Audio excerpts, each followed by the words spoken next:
Hello students, ಎಲ್ಲರೂ ಹೇಗಿದ್ದೀರಾ? ಎಲ್ಲರೂ ಚೆನ್ನಾಗಿದ್ದೀರಾ? ಚೆನ್ನಾಗಿ ಓದ್ಕೋತಿದ್ದೀರಾ ಅಂತ ಹೇಳ್ಕೊತೀನಿ. ನಾವು ಹಿಂದಿನ ವಿಡಿಯೋದೊಳಗೆ ನಮ್ಮ 10ನೇ ತರಗತಿ ಗಣಿತ ವಿಷಯದ ತ್ರಿಕೋನಮಿತಿ ಕೆಲವು ಅನ್ವಯಗಳು ಪಾಠದ ಮೇಲಿನ ಎಲ್ಲಾ ಪ್ರಶ್ನೆಗಳನ್ನ ಡಿಸ್ಕಸ್ ಮಾಡಿದ್ರಿ. ಅವು ಪ್ರಶ್ನೆಗಳು ಭಾರಿ ಚೆನ್ನಾಗದಾವ್ರಿ. ನಮ್ಮ ಎಕ್ಸಾಮಿಗೆ ಬಹಳ ಇಂಪಾರ್ಟೆಂಟ್ ಅದಾವು. ಅವ್ರು ಮಿಸ್ ಮಾಡ್ಲಿಕ್ಕೆ ಹೋಗ್ಬೇಡ್ರಿ, ನೋಡ್ರಿ. ಓಕೆ, ಸೊ ಅದರ ಜೊತೆಗೆ ಏನಪ್ಪಾ ಅಂತಂದ್ರೆ ಈ ಒಂದು ವಿಡಿಯೋದೊಳಗೆ ನಾವೇನ್ ಮಾಡೋಣ ಅಂತಂದ್ರೆ ನಮ್ಮ ಮುಂದಿನ ಒಂದು ಟಾಪಿಕ್ ಪಾಠ ವೃತ್ತಗಳನ್ನ ನಾವಿಲ್ಲಿ ಡಿಸ್ಕಸ್ ಮಾಡೋಣ. ಓಕೆ, ಸೊ ನಾನು ನಿಮ್ಮ ಗಣಿತ ಟೀಚರ್ ಗೊತ್ತಿದೆ. ಬನ್ನಿ ಟಾಪಿಕ್ ಅನ್ನ ಸ್ಟಾರ್ಟ್ ಮಾಡೋಣ. ಸೊ ಟಾಪಿಕ್ ಹೆಸರು ಏನ್ರಿ?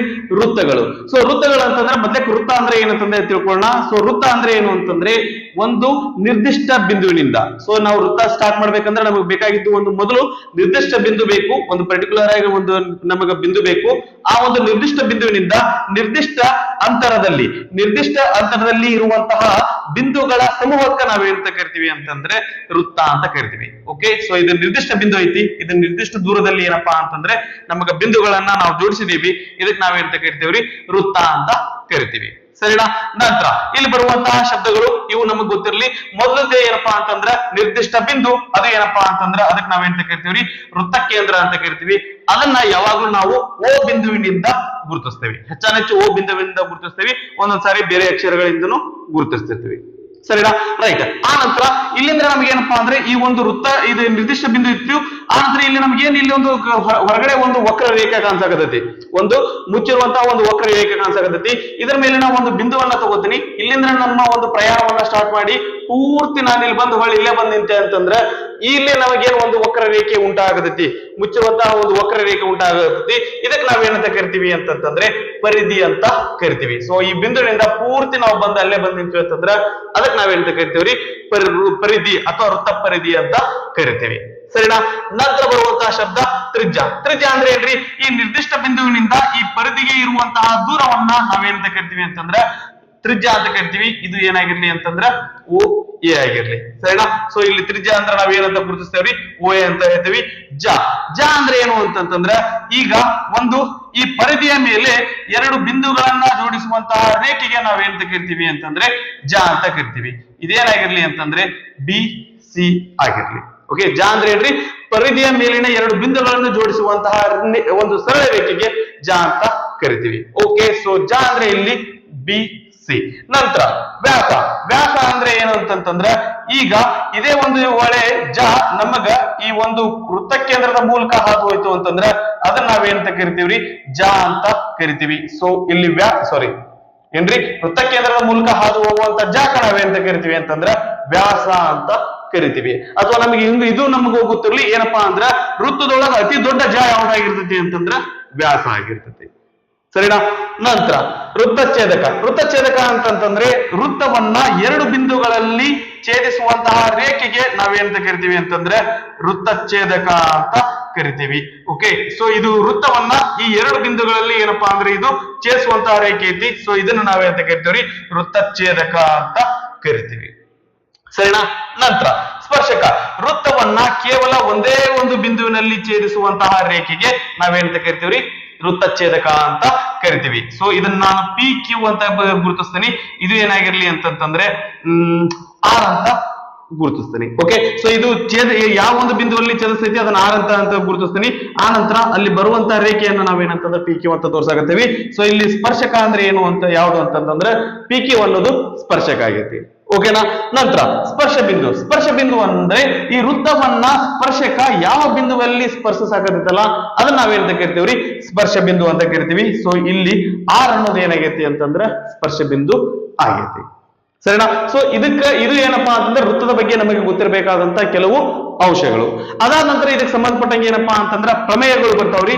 ಆ ಪ್ರಮೇಯಗಳನ್ನ ಈ ಒಂದು ಇದ್ರೊಳಗೆ ನಮ್ಗೆ ಏನಪ್ಪಾ ಅಂದ್ರ ಎರಡು ಪ್ರಮೇಯಗಳು ಬರ್ತಾವು. ಸೊ ನಾ ಮೊದಲೇ ಕದನ ಏನಂದ್ರೆ ಪ್ರಮೇಯವನ್ನ ಬರಿತೀನಿ. ಅದಾದ ನಂತರ ಅದೇನು ಪ್ರಮೇಯ ಏನು ಅಂತಂದ ಹೇಳಿ ನಿಮ್ಗ ಎಕ್ಸ್ಪ್ಲೈನ್ ಮಾಡ್ತೀನಿ. ಓಕೆ, ಸೊ ವೃತ್ತಕ್ಕೆ ಯಾವುದೇ ಬಿಂದುವಿನಲ್ಲಿ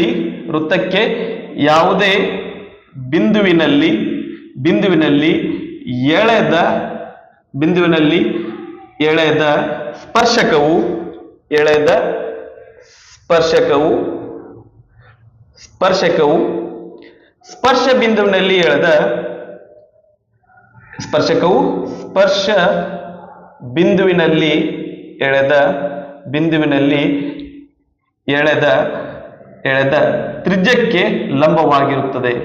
ತ್ರಿಜ್ಯಕ್ಕೆ ಲಂಬವಾಗಿರುತ್ತದೆ. ಲಂಬವಾಗಿರುತ್ತದೆ.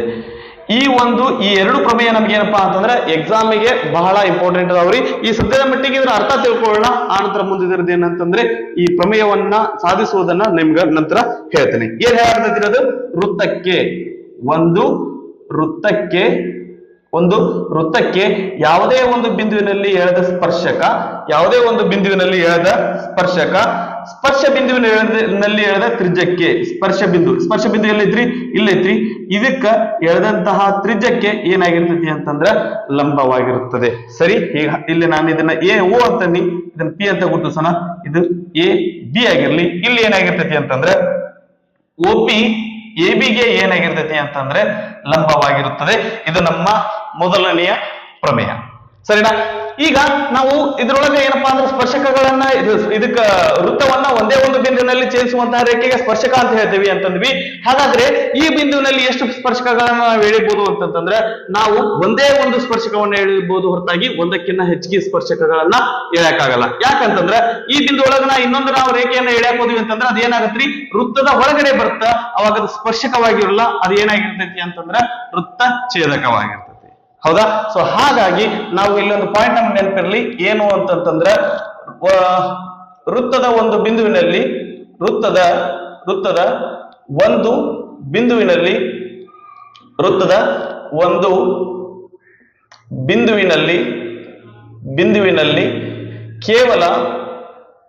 ಕೇವಲ ಒಂದೇ ಒಂದು ಸ್ಪರ್ಶಕವನ್ನು ಎಳೆಯಬಹುದು. ಒಂದೇ ಒಂದು ಸ್ಪರ್ಶಕವನ್ನು ಎಳೆಯಬಹುದು. ಒಂದಕ್ಕಿಂತ ಹೆಚ್ಚಿಗೆ ಸ್ಪರ್ಶಕಗಳನ್ನ ಎಳೆಯಕ ನಮಗಿಲ್ಲಿ ಬರುದಿಲ್ರಿ. ಇದನ್ನ ಒಂದು ಮಾರ್ಕ್ಸಿಗೆ ನಮಗೆ ಕೇಳಿದ್ರು ಕೇಳಬಹುದು, ಎಳೆಯಬಹುದು. ಸರಿನಾ? ನಂತರ ಏನ್ರಿ? ಎರಡನೆಯ ಪ್ರಮೇಯ. ಸೊ ಎರಡನೆಯ ಪ್ರಮೇಯ ಏನ್ ಹೇಳ್ತೈತಿ ಅಂತಂದ್ರ ನಮಗ ಒಂದು ಬಾಹ್ಯ ಬಿಂದುವಿನಿಂದ ವೃತ್ತಕ್ಕೆ ಎಷ್ಟು ಸ್ಪರ್ಶಕಗಳನ್ನ ಎಳಿಬಹುದು ಅಂತಂದ್ರೆ 2 ಸ್ಪರ್ಶಕಗಳನ್ನ ಎಳಿಬಹುದು. ಸೊ ಈಗ ನಾವಿಲ್ಲಿ ನೋಡೋದಾಯ್ತು ಅಂತಂತಂದ್ರೆ ಒಂದು ವೃತ್ತಕ್ಕೆ ಒಂದು ಬಿಂದುವಿನಲ್ಲಿ ಎಷ್ಟು ಸ್ಪರ್ಶಕ ಎಳಿಬಹುದ್ರಿ? ಒಂದೇ ಸ್ಪರ್ಶಕ ಎಳಿಬಹುದು. ಆದ್ರೆ ನಾವು ಹೊರಗದ ಒಂದು ಬಿಂದು ತಗೊಳಕತ್ತೀನಿ ಅಂತಂದ್ರ ಈ ಬಿಂದುವಿನಿಂದ ನಾವೇನ್ ಮಾಡ್ಬೋದು ಅಂದ್ರೆ ಇಲ್ಲಿ ಒಂದು ಸ್ಪರ್ಶಕ, ಆನಂತರ ಈ ಕಡೆ ಒಂದು ಸ್ಪರ್ಶಕ. ಈ ಹೊರಗಡೆ ಬಿಂದುವಿನಿಂದ ಏನಪ್ಪಾ ಅಂತಂದ್ರೆ ನಾವು 2 ಸ್ಪರ್ಶಕಗಳನ್ನ ಎಳಿಬಹುದು. ಸರಿನಾ? ಇದು O, ಇದು A, ಇದು P, ಇದು Q ಆಗಿರಲಿ. ಸರಿನಾ? ಆ ನಂತರ ಇದ್ರ ಇಲ್ಲಿ ಬಾಹ್ಯ ಬಿಂದುವಿನಿಂದ ನಾವು 2 ಸ್ಪರ್ಶಕಗಳನ್ನ ಎಳೆಯಾಕತ್ತಲ್ರಿ. ಇದ್ರದೊಂದು ಮಜಾ ಏನಾಗಿರ್ತೈತಿ ಅಂತಂದ್ರ ಈ 2 ಸ್ಪರ್ಶಕಗಳು ಏನಾಗಿರ್ತಾವ್ರಿ? ಸಮ ಆಗಿರ್ತಾವು. ಅದ ನಮ್ಮ ಎರಡನೇ ಪ್ರಮೇಯ. ಏನ್ರಿ? ಬಾಹ್ಯ ಬಿಂದುವಿನಿಂದ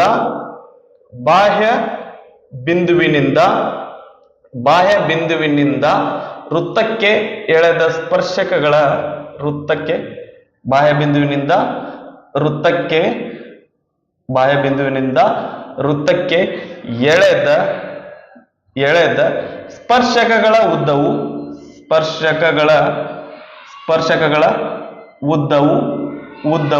ಸಮವಾಗಿರುತ್ತದೆ. ಓಕೆ. ಸೊ ಇದು ಏನಪ್ಪಾ ಅಂತಂದ್ರೆ ನಮ್ಮ ಎಕ್ಸಾಮಿಗೆ ಪ್ರತಿ ವರ್ಷ ಏನಪ್ಪಾ ಅಂದ್ರೆ ಈ ಎಕ್ಸಾಮಿಗೆ ನಮ್ಗೆ ಏನಂತಂದ್ರೆ ಈ ಒಂದು ಸ್ಪರ್ಶಗಳು ಸಮವಾಗಿರುತ್ತವೆ ಅಂತ ಅನ್ನುವಂಥದ್ದನ್ನ 2 ಅಥವಾ 3 ಮಾರ್ಕ್ಸ್ಗೆ ಗ್ಯಾರಂಟಿ. ಏನಪ್ಪಾ ಅಂತಂದ್ರೆ ಇದನ್ನ ಪ್ರತಿ ಎಕ್ಸಾಮಿಗೆ ಏನಪ್ಪಾ ಅಂದ್ರೆ ಇದನ್ನ ಕೇಳ್ತಿರ್ತಾನ. ಇದಕ್ಕೆ ಸಂಬಂಧಪಟ್ಟಂಗ ನಮಗ ಅಬ್ಜೆಕ್ಟಿವ್ ಟೈಪ್ ಕ್ವಶನ್ಸ್ 2 ಮಾರ್ಕ್ಸ್ಗೂ ಪ್ರಶ್ನೆಗಳು ಬರುವಂತಹ ಸಾಧ್ಯತೆ ಇರ್ತದೆ. Okay, right. ಸೊ ಈಗ ಇನ್ನೊಂದು ಇದ್ರ ಬಗ್ಗೆ ನಮಗೆ ಮಾಹಿತಿ ಗೊತ್ತಿಲ್ರಿ. ಈಗ ನಾವು ಇಲ್ಲೇನು 2 ಪ್ರಮೇಯಗಳನ್ನ ಕಲ್ತೀವಲ್ಲ, ಈ 2 ಪ್ರಮೇಯಗಳನ್ನ ಸೇರಿಸಿ ನಾನು ನಿಮ್ಗೆ ಇನ್ನೊಂದು ಹೇಳ್ತೀನಿ.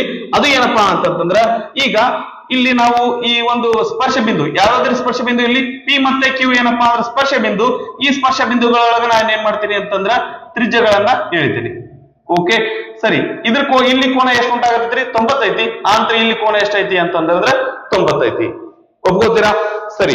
ಯಾಕಂತಂದ್ರೆ ಇಲ್ಲಿ ಈ ಪ್ರಮೇಯದ ಆಧಾರದ ಮೇಲೆ ಈ ಸ್ಪರ್ಶ ಬಿಂದುಗಳಲ್ಲಿ ಎಳೆದಂತಹ ಒಂದು ತ್ರಿಜ್ಯಗಳು ಏನಾಗಿರ್ತಾವ ಅಂತಂದ್ರ ಆ ಸ್ಪರ್ಶಕಕ್ಕ ಲಂಬವಾಗಿರುತ್ತವೆ.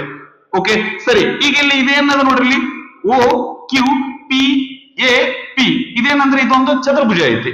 ಓಕೆ, ಈ ಒಂದು ಚತುರ್ಭುಜದ ಎಲ್ಲಾ ಕೋನಗಳ ಮೊತ್ತ ಏನಾಗಿರ್ತೈತ್ರಿ? ಎಲ್ಲಾ ಕೋನಗಳ ಮೊತ್ತ ಏನಾಗಿರ್ತೈತ್ರಿ? 360 ಡಿಗ್ರಿ ಆಗಿರ್ತೈತಿ. ಅದ್ರೊಳಗ ಇದು 90 ಡಿಗ್ರಿ ಐತಿ, ಇದು 90 ಡಿಗ್ರಿ ಐತಿ. 90 ಪ್ಲಸ್ 90 ಅಂದ್ರೆ ಇದೇನಾಯ್ತು ಇಲ್ಲಿ 180 ಆಯ್ತು.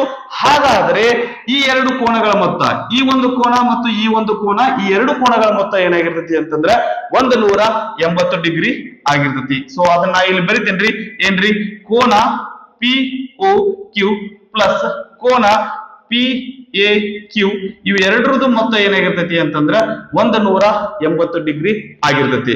ಇದನ್ನ ಯಾಕೆ ನಾನು ನಿಮಗೆ ಒತ್ತಿ ಹೇಳಕತ್ತೇನೆ ಅಂತಂದ್ರೆ ಇದರ ಮೇಲೆ ನಮಗ ಇದು ಇದೇನ್ರಿ ಬಹು ಆಯ್ಕೆ ಪ್ರಶ್ನೆಗಳಾಗ್ಲಿ ಅಥವಾ ಒಂದು ಅಂಕದ ಪ್ರಶ್ನೆಗಳಾಗ್ಲಿ ಇದರ ಮೇಲೆ ನಮಗ ಗ್ಯಾರಂಟಿ ಏನಪ್ಪಾ ಅಂತಂದ್ರ ಬರ್ತಾವ. ಸರಿನಾ? ಇದನ್ನ ಪೌಸ್ ಮಾಡ್ಕೊಂಡು ಕಾಪಿ ಮಾಡ್ಕೊಡ್ರಿ. ಇದಿಷ್ಟು ವೃತ್ತಗಳ ಪಾಠದ ಮೇಲಿನ ಇಂಟ್ರೊಡಕ್ಷನ್ ಪೀಠಿಕೆ ಆಗಿತ್ತು. ನಾವು ಮುಂದಿನ ವಿಡಿಯೋದೊಳಗ ಇದೇ ಒಂದು ಪಾಠದ ಬಹು ಆಯ್ಕೆ ಪ್ರಶ್ನೆಗಳನ್ನ ಡಿಸ್ಕಸ್ ಮಾಡೋಣ ಅಂತ. ಓಕೆ, ಸೊ ಚೆನ್ನಾಗಿ ಓದ್ಕೊಡ್ರಿ, ಚೆನ್ನಾಗಿ ಪ್ರಾಕ್ಟೀಸ್ ಮಾಡ್ರಿ. ಎಲ್ಲರಿಗೂ ದೇವ್ರು ಒಳ್ಳೇದ್ ಮಾಡ್ಲಿ ಅಂತ ಆಶಿಸ್ತಾ ಈ ಒಂದು ವಿಡಿಯೋನ ನಾನು ಅಲ್ಲಿಗೆ ಮುಗಿಸ್ತಾ ಇದ್ದೇನೆ.